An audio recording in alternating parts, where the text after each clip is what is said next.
오늘 복음의 원리에 대한 특강을 계속 하고 있습니다. 아마 제가 생각하기에는 적어도 한 20번 정도는 복음의 원리에 대한 특강을 하지 않을까 이렇게 생각을 하는데, 그 중에서 우리는 오늘 신앙, 우리가 고백하는 신앙 고백에 담긴 복음의 내용에 대해서 두 번째 시간을, 지난번에 한번 말씀을 들었고 저희가 외부의 강사들이 오시는 바람에 좀 뛰었다가 오늘 두 번째 시간을 했습니다. 특별히 골로새서 3장, 물론 이 말씀만이 아니라 여러 말씀이 중요하지만 오늘 다시 한번 우리가 하나님 앞에 고백하는 신앙 고백에 어떤 내용들을 담고 있는가 하는 것에 대해서 말씀을 드리려고 합니다. 어떤 젊은이가 정말 마음에 꼭 드는 그런 처자를 만났습니다.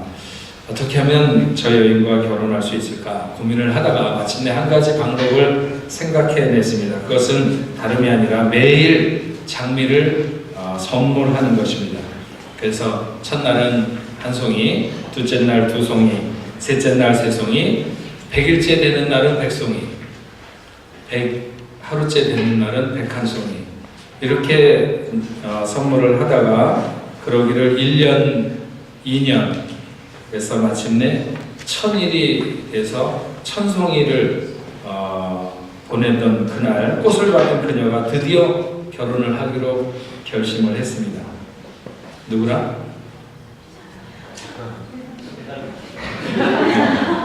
꽃 배달부와 결혼을 하기로 결심했습니다.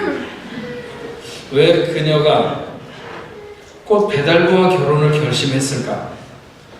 젊은이는 1000일 동안 하루도 쉬지 않고 장미를 보냈습니다. 그래서 그 장미가 모두 50만 송이하고도 500송이나 될 정도로 수많은 장미를 보냈습니다. 배달료를 제외하고 순수한 꽃값만 해도 수천만 원이 들어가는, 그런데 왜 그녀는 배달료를 꼬박꼬박 받아가면서 심부름을 해준 그 배달부와 결혼을 하게 됐을까?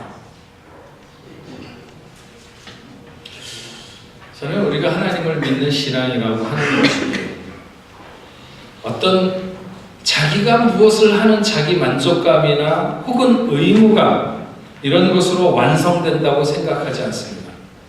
50만 500송이를 그 장미를 매일 하루도 거르지 않고 이렇게 전달되도록 하는 것도 대단한 일이기는 합니다. 그러나 그보다 매일 마주하면서 따뜻한 미소를 보내면서 다정하게 말을 걸어주면서 그 마음을 보인 배달부가 사랑을 차지하게 된 것처럼 우리 하나님 앞에 마음을 보이는 게 신앙이라고 생각합니다. 그 마음의 진정성을 늘 보이는 사람, 신앙은 거기에서 이루어지는 것이다. 우리는 매주일 하나님 앞에 오늘 이렇게 나와서 예배하는 것은 우리의 마음을 하나님 앞에 보이는 것입니다. 고백하는 것이죠. 그 마음을 보이는 방법이 신앙 고백입니다. 사랑하는 사람에게 내가 당신을 사랑합니다. 배달료는 아마 처음에 첫날부터 꽃을 배달하면서 사랑한다고 말하지는 않았을 거예요. 첫날에는 너무 예쁜 여자를 보고 환한 미소를 지었겠죠. 그 다음날 두 송이를 갖다 주면서 배달부는 아마 자기 나름대로 조금 더 좋은 표정을 지었는지 몰라요. 예쁜 옷을 입었을 수도 있고 어떻게 해서든지 자기의 마음을 조금이라도 보이려고 하는 이런, 그냥 산만하게 횡설수설하는 게 아니라 명료하고 정확하게 고백하는 게 굉장히 중요한데, 기독교 신앙에서 가장 중요한 신앙의 핵심을 요약한 내용을 우리는 사도신경이라고 말합니다. 사도신경은 말 그대로 사도들이 고백한 신앙의 내용을 기초로 해서 초대교회 그리스도인들이 고백했던 신앙의 표준적인 고백문을 가리켜서 사도신경이라 이렇게 말합니다. 교회사에 세 가지 신조가 내려오고 있습니다. 물론 중세에 만들어진 것도 있고 그 이후에는 수도 없이 많은 것이 있었지만 전통적으로 본래 초대교회와 가까운 쪽에서 만들어진 세 가지 신조가 전해야 되는데, 첫 번째가 사도신경입니다. 가장 먼저 만들어졌죠. 2세기 초에 시작돼서 8세기에 확정된 신조를 우리가 지금 이렇게 고백하고 있는 것입니다. 둘째는 니케아 신조라고, 그래서 사도신경은 확대한 신조인데 324년 니케아 공회에서 인정되고 381년 콘스탄티노플에서 보완된 니케아 신조라고 하는 신조가 있습니다. 세 번째로는 칼케돈 신조라고 해서 기독론을 중심으로 한 만들어진 것인데 451년 칼케돈 공회에서 결정되었습니다. 이런 그 신조들이 내려오고 있는데, 이 중에서 가장 오래된 기본적인 신조가 사도신경입니다. 초대교회에 이런 신조가 필요했던 이유는 사람들이 세례받을 때 세례받기 전에 너희가 무엇을 믿는 것인가를 알려주기 위해서, 그러기 위해서 이 신앙 고백을 만드는 거죠. 특별히 사람들이 세례를 받을 때는 많은 사람들 앞에서 내가 무엇을 믿는가 하는 것에 대한 공적인 고백을 하는데, 그걸 위해서 이 사도신경이라고 하는 것이 필요했던 것입니다. 또한 이단을 분별하고 방지하는데도 아주 중요하게, 그래서 이 사도신경을 고백하는 사람들은 모두가 다 한 가족, 한 하나님을 믿는 사람으로 인정을 하고, 이것 외에 다른 것들을 말하는 사람들은 이단으로 이렇게 정했습니다. 신앙 고백은 다른 사람과 함께하는 신앙 공동체적인 교회의 고백이라고 말할 수 있습니다. 이것은 결코 개인의 어떤 종교적인 신념이라든지 표현 주장이 아니라 교회의 성경적인 고백이라. 그래서 사도신경을 고백하는 것, 어떤 분들은 조금의 표현의 문제가 있다, 여기에서 얘기하는, 저희는 새번역 새로 표현된 사도신경을 하는데, 그런 것 때문에 사도신경을 고백을 안 하는 사람들도 있는데, 이 사도신경을 고백하는 것이 성경적으로 문제되는 것이 하나도 없습니다. 그래서 사도신경의 내용을 신앙 고백으로 동일하게 고백할 수 없는 사람들, 그런 개인이나 교회는 기독교를 이탈한 이런 단체로 규정해왔던 것이 전통적인 기독교의 전통이었습니다. 우리가 고백하는 이 사도신경에는 복음의 내용을 담고 있습니다. 특별히 지난번에 말씀드린 대로 여기에는 7가지의 우리가 신앙생활을 하는 아주 가장 기본적이고 중요한 것들이 담겨져 있는데, 첫째가 성육신, 하나님께서 인간의 몸을 입으시고 이 땅에 오셨다는 것, 그리고 그분이 십자가에 달려 돌아가셨다고 하는 십자가, 세 번째 그분이 죽음 가운데 부활하셨다고 하는, 살아나셨다고 하는 부활, 그 다음에 그분이 하늘에 올라가셨다고 하는 승천, 그리고 그분이 성령을 보내셨다고 하는 것, 그리고 교회를 세우셨다는 것, 그리고 주님께서 다시 오시겠다고 약속하신 재림, 이 7가지 내용들이 담겨져 있습니다. 그래서 지난번에는 성육신, 십자가, 부활에 대해서 말씀을 드렸고, 오늘은 승천에서부터 재림까지 말씀드리려고 합니다. 특별히 이 7가지 내용은 개인의 구원의 여정이기도 합니다. 그래서 이 신앙 고백의 내용을 가지고 나는 어디까지, 내 신앙은 어디까지 와 있나 하는 것들을 체크할 수 있다는 거예요. 그래서 가장 먼저 1단계인 성육신, 첫 번째가 성육신이라고 했는데, 이 성육신을 우리 개인의 구원의 어떤 그 여정, 구원의 프로세스로 보면 그것은 영접의 단계라고 하는 것이죠. 영접의 단계. 그리스도가 이 땅에 오신 것을 우리가 성육신이라고 말하지만, 동시에 하나님이 이 땅에 인간의 몸을 입으시고 이 땅에 오셨다고 하는 것만이 중요한 것이 아니라 그 하나님이 내 안에 들어오셨다고 하는 것, 이것을 우리는 성육신이다. 그래서 이 단계는 영접의 단계라고 말합니다. 영접. 구원의 과정은 영접하는 데서부터 시작합니다. 주께서 인생의 마음의 문을 두드리실 때, 어쩌면 여러분 가운데 아직 나는 예수를 믿는다고 말할 수 그런 단계에 못 이르렀다고 말한다면 지금도 주님께서 여러분의 마음을 두드리고 계십니다. 그래서 문을 열면 겸손하게 그 앞에 머리를 조아리고 내가 당신을 나의 구세주로 받아들이겠다고 영접하면 주님은 그에게 들어가 그로 더불어 먹고 그도 주와 더불어 살게 된다. 이런 영접의 단계가 첫 번째죠. 두 번째는 십자가라고 그랬죠. 십자가는 개인의 구원의 과정으로 말한다면 회개의 단계를 말합니다. 회개. 주님이 십자가를 지신 것은 순전히 우리의 죄악을 사하기 위함입니다. 우리가 우리의 죄를 자백하면 저는 미쁘시고 이로우사 우리의 죄를 사하실 것이라고 했습니다. 누구도 십자가를 지지 않고 십자가를 통한 회개를 통하지 않고는 구원의 길로 들어갈 수가 없습니다. 우리가 그리스도와 함께 십자가에 죽는 것, 그 과정이 있어야 우리는 비로소 생명의 문으로 나아갈 수 있게 되는 것입니다. 세 번째, 부활. 부활은 자기를 부인하는 것이고 그래서 주님을 드러나게 하는 것입니다. 우리는 부활을 경험한 사람들이 아닙니다. 그렇다고 해서 우리가 부활을 체험하지 못하는 것은 더더욱 아닙니다. 그것은 우리가 우리의 생활 속에서 예수 믿는다고 하는 것은 조금만 여러분 신앙생활이 오래되신 분들은 다 알 거예요. 내가 나를 부인하게 될 때 예수가 나타나게 됩니다. 하나님의 영광이 드러나게 됩니다. 내가 얼마나 나를 죽이느냐에 따라서 하나님이 드러나게 되는 거죠. 하나님의 영광이 나타나게 되는 거죠. 내가 살면 주님의 영광을 볼 수가 없습니다. 그러나 내가 죽으면 하나님의 영광을 볼 수 있습니다.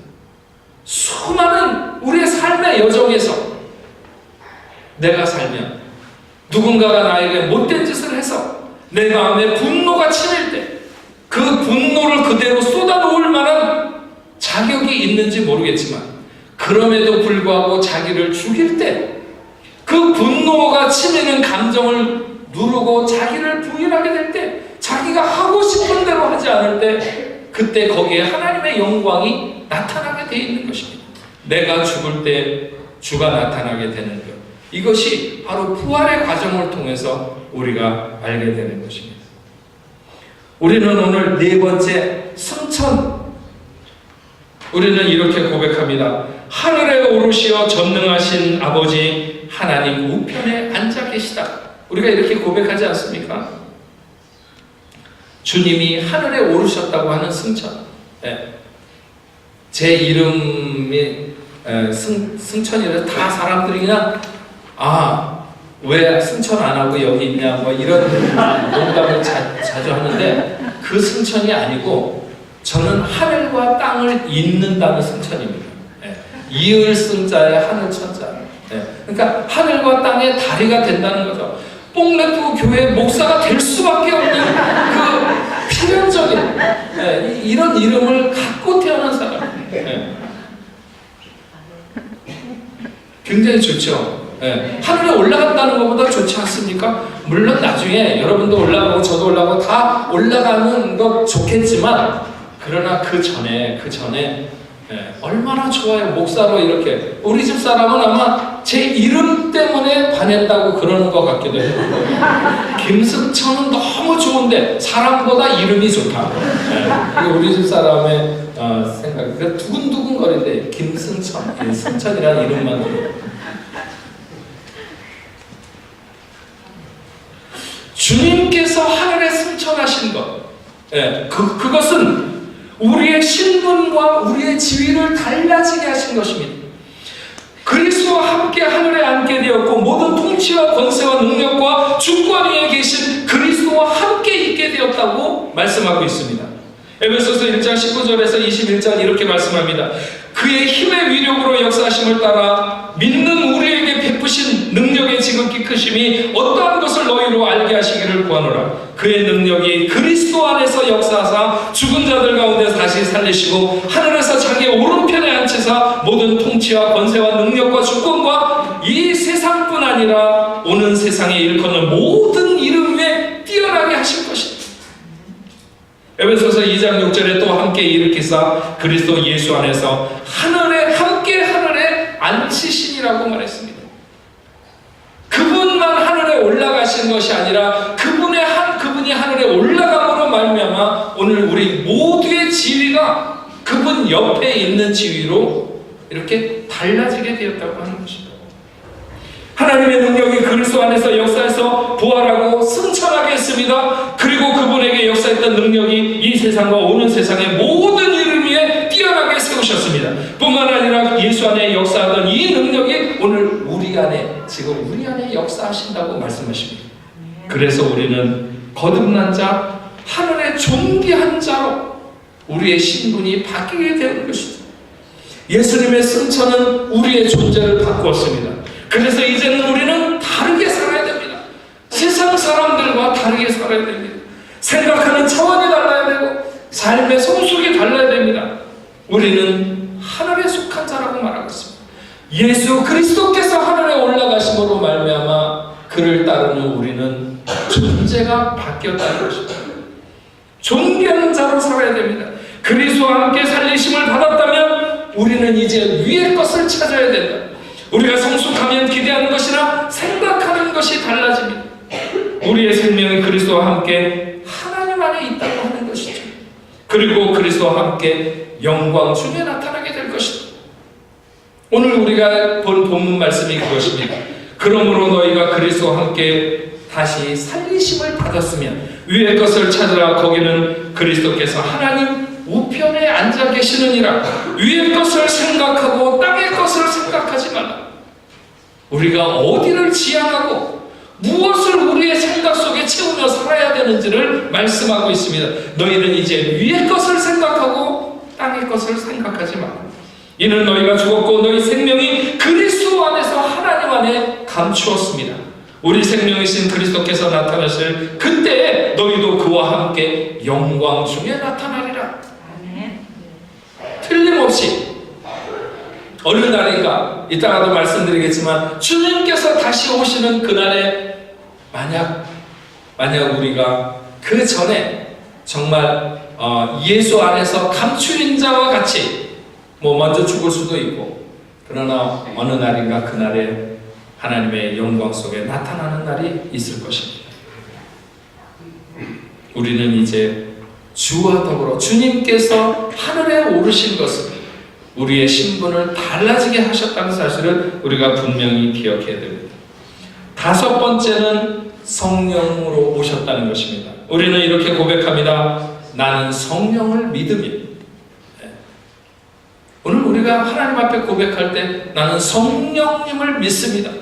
우리에게 오신 성령님을 믿는다는 거죠. 주님이 승천하시면서 이 땅의 구원을 위하여 성령을 보내시겠다고 약속하셨고 성령을 보내셨습니다. 그리고 그 오신 성령님은 우리와 영원토록 함께 계시겠다고 하는 것입니다.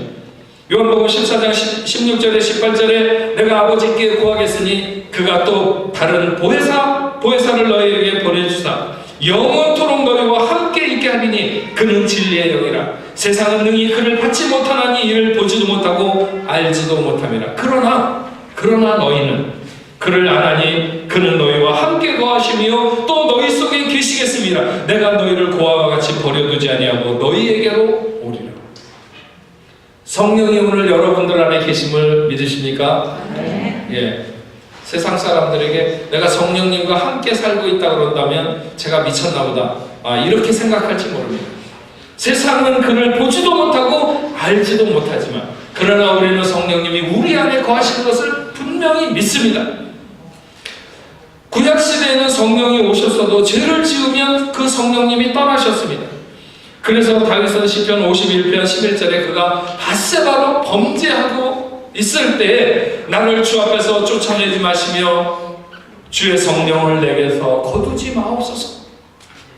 성령이 떠나갈까봐 이 다윗이 노심초사했습니다. 그러나 신약시대에는 영원토록 떠나지 않겠다고 하셨습니다.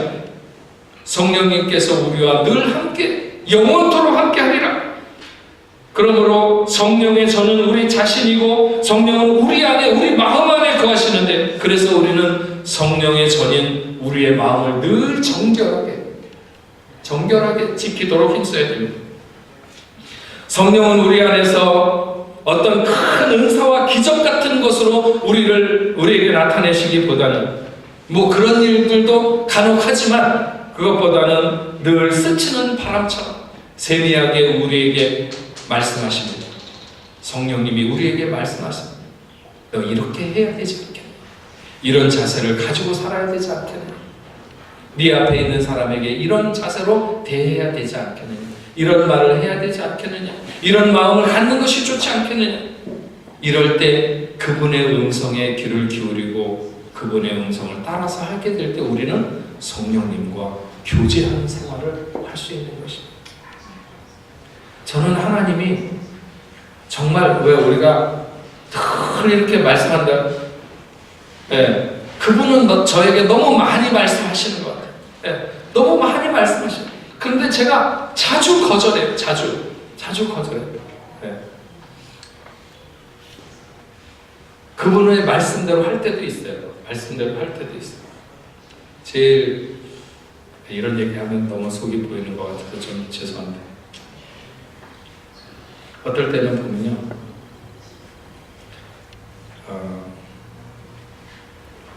이렇게 뭐 예배를 드릴 때 이 헌금을 이렇게 준비하잖아요. 그럼 종종 네가 있는 거고 다 하면 안 되겠니? 자꾸 그러시는 것 같아요. 그럴 때 안 되죠. 가끔 안 되죠. 그거는 좀 곤란합니다. 그런데 종종 따라서 해요.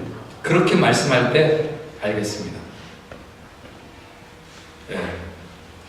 하나님께서 하나님의 음성을 따를 때 하나님이 나를 맑게 인도하시는 것을 제가 늘 느껴요. 그분의 음성, 그분이 나에게 말씀하시는 대로 따라가면 내가 얼마나 맑은 길을 걸어갔는지 알게, 뭐 그거는 하나의 예지만 수많은 말씀을 저에게 하세요. 저는 여러분들에게도 말씀하신다고 생각해요. 말씀하시지 않아요? 네. 성령님이 여러분들에게 좋은 길을 얘기하지 않습니까? 분노해서 누구에게 달려가고 있을 때 멈춰라. 분명히 멈추라 그래요. 너 거기 서라. 근데 그냥 무시하죠. 잠깐 계셔보세요. 나 이렇게 내 마음의 이 뜻대로 한번 하고 그 다음에 하나님 말씀 듣겠습니다. 이런 자세로 막 나가는 거죠. 그러다 보니까 내가 잘 안 다듬어져요. 예수를 오래 믿는데도 주님께서 성령님이 내 안에 역사하시는 대로 내가 다듬어지질 않아요. 그러나 한번 귀 기울여 보면 그렇게 말씀하시는 대로 따라서 살아보자. 점점 내가 달라져요. 담대해지고 세상이 감당할 수 없는 그리스도인들로 세워져 가는 거죠. 하나님이 그런 사람과 역사하기를 원하는 거예요. 거기에서 놀라운 역사가 성령과 함께하는 폭발적인 역사가 일어나는 거죠. 그런데 우리는 그냥 폭발적인 역사만 일어나기를 원해요. 조그만 음성, 작은 음성, 세미하게 들리는 음성에 귀를 안 기울여요. 듣질 않아요. 하나님이 벼락같이 말씀하시는 그런 음성만 듣기를 원해요. 하나님이 벼락같이 말씀하시는 대로 말씀하시는데도 안 들을 수 있는 인생은 없어요. 그렇게 말씀하면 다 돼요. 그러나 조용조용 얘기할 때 정말 세미한 음성 가운데 얘기할 때 성령님이 우리에게 말씀하십니다. 네. 너희는 너희가 하나님의 성전인 것과 하나님의 성령이 너희 안에 계시는 것을 알지 못하느냐. 알죠? 네? 저와 여러분들 다 알죠? 누구든지 하나님의 성전을 더럽히면 하나님이 그 사람을 멸하시리라. 하나님의 성전은 거룩하니 너희도 그러하니. 우리 모두는 다 성령이 임재하시는 성전의 삶을 살아가야 되는 사람들이에요. 고린도전서 3장 16절 17절에 분명히 그렇게 말씀하고 있습니다. 하나님은 거룩하니 하나님의 성전은 거룩하니 너희들도 그러해야 된다고 하는 것입니다. 우리가 성령을 받을 때 안팎의 증거가 나타납니다. 그건 성령의 열매, 사랑의 열매, 희락의 열매, 화평의 열매, 오래 참음과 자비와 양선과 충성과 온유와 절제의 열매들이 우리의 삶에 성령이 임할 때 우리는 그분을 따라가면 열매를 맺을 수 있습니다. 외적으로 은사의 역사와 내적으로 일어나는 성품의 변화가 있습니다. 그리고 사역의 변화가 일어나게 되는 거죠. 자기의 힘으로 하는 사람과 성령의 힘으로 하는 사람의 사역이 다를 수밖에 없습니다. 무엇보다도 우리가 성령으로 무장하고 살지 않으면 안 되는 결정적인 이유는 성령을 통해서 우리가 권능을 받아야 땅끝까지 이르러 복음의 증인이 될 수 있다고 하는 것입니다. 성령이 오셨을 때 사도행전에 나타난 가장 두드러진 특성은 그들이 전도와 선교에 힘썼다고 하는 것입니다. 사도행전에서 서신서로 옮겨가면서 보면 생명을 돌보고 양육하는 데 관심이 옮겨가는 것을 알 수가 있어요. 이것을 우리는 구속사의 두 기둥이라고 해요. 하나님의 씨가 세상에 확산되는 것, 그리고 그 씨를 하나님의 그 건강하게 하나님의 제목으로 자랄 수 있도록 세워주는 것.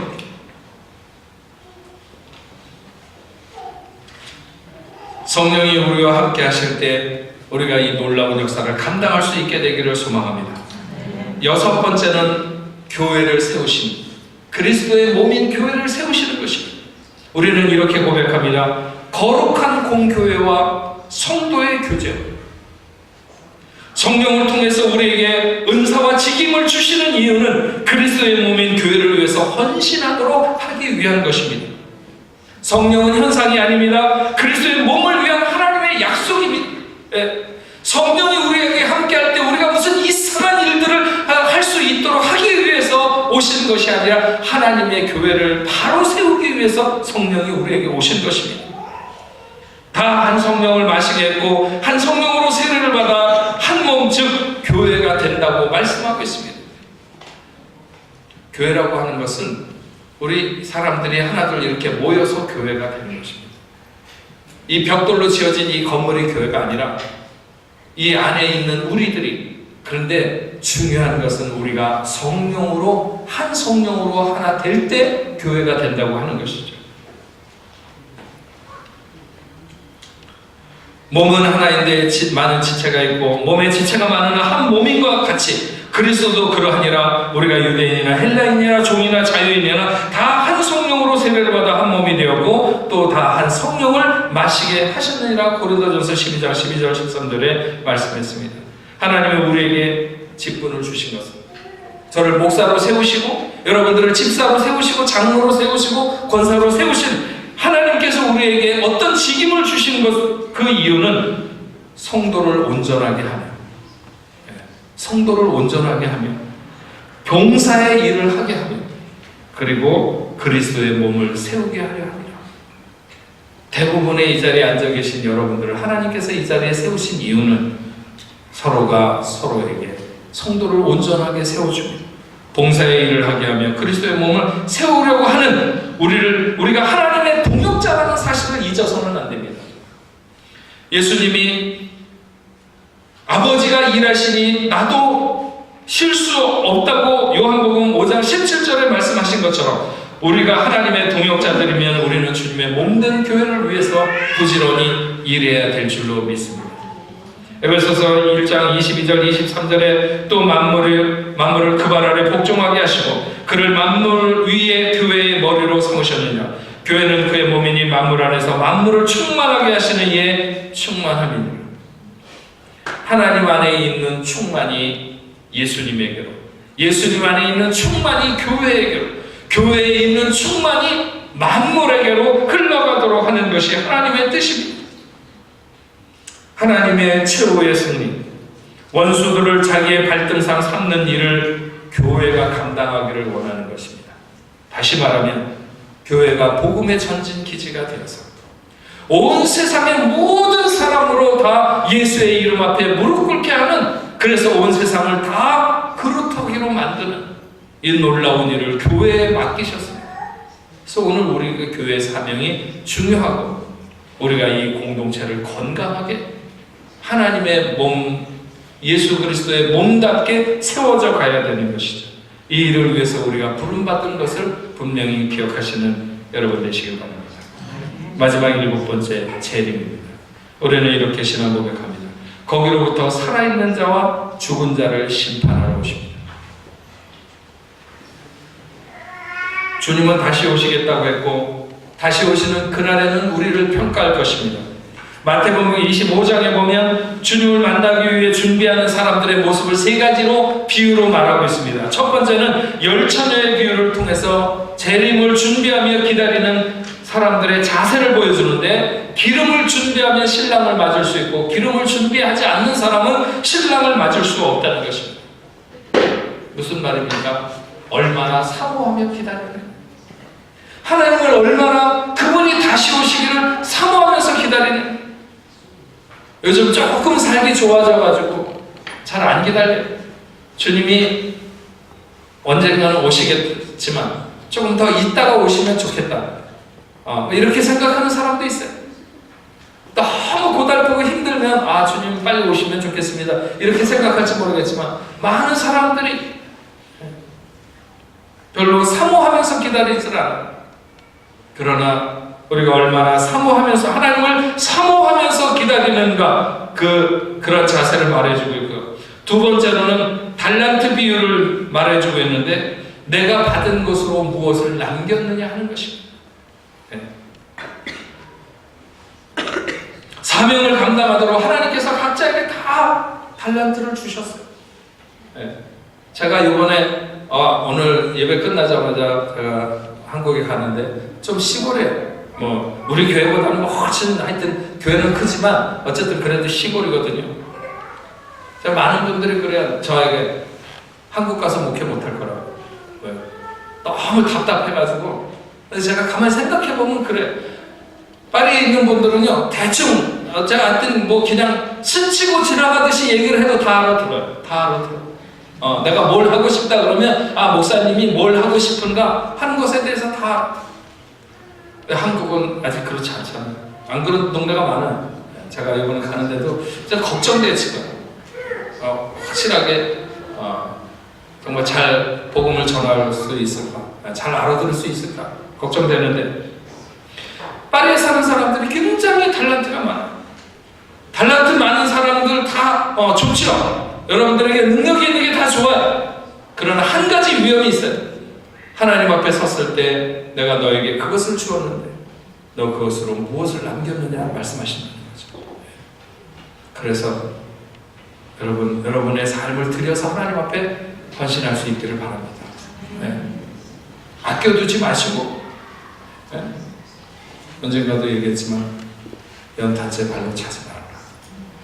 너는 언제 생전에 한번 그렇게 연탄처럼 불타올랐던 적이 있었느냐? 한 번도 타보지도 못하고 그냥 탁 연기나 피우고 있으면서 하얗게 탄 연탄재를 과연 발로 찰 자격이 우리에게 있겠습니까? 하나님이 우리에게 주신 달란트, 분명히 계산하는 시간이 있다는 거죠. 최선을 다해서 영혼을 준비할 수 있기를 바랍니다.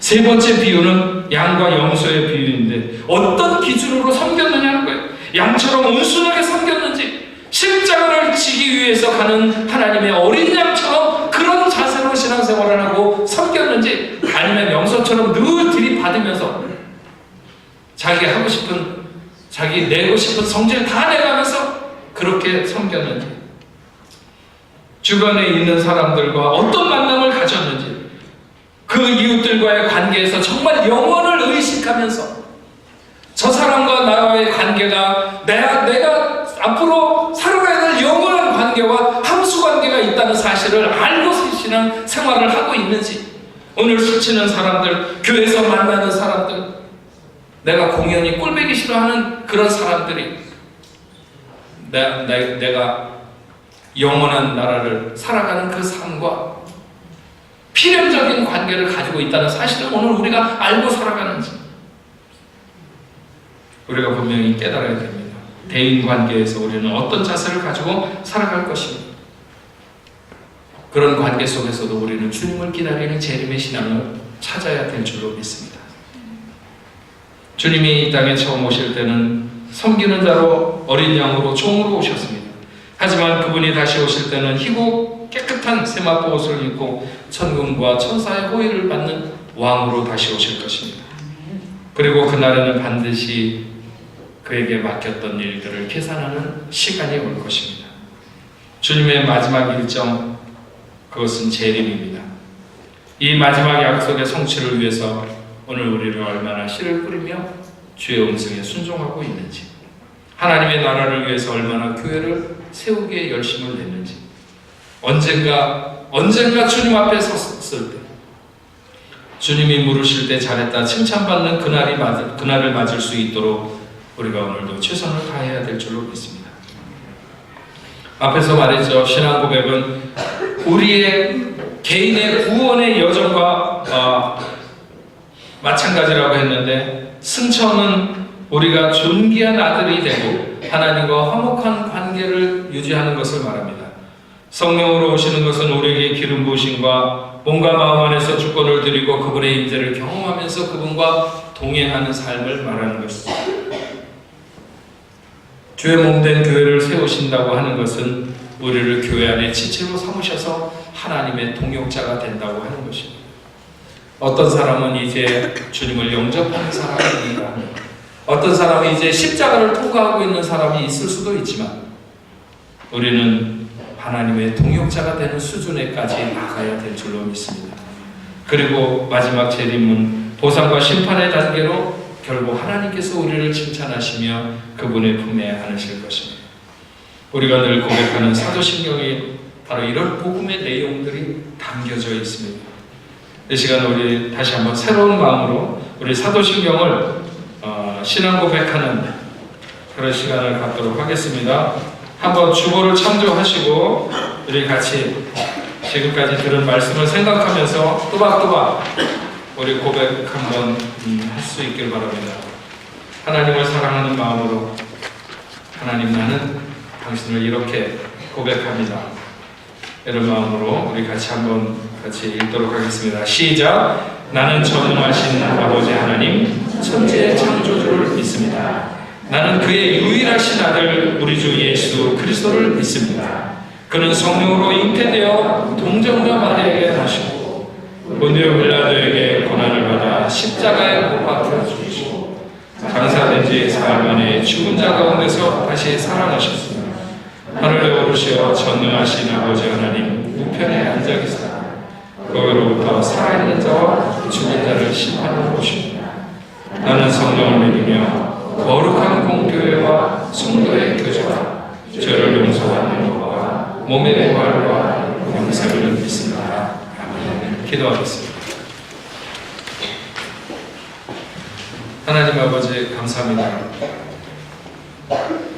오늘 저희는 우리가 늘 고백하는 사도신경의 내용 속에 담긴 복음의 내용들, 성육신과 십자가, 부활, 승천, 성령의 오심과 교회를 세우심과 재림에 대한 말씀을 들었습니다.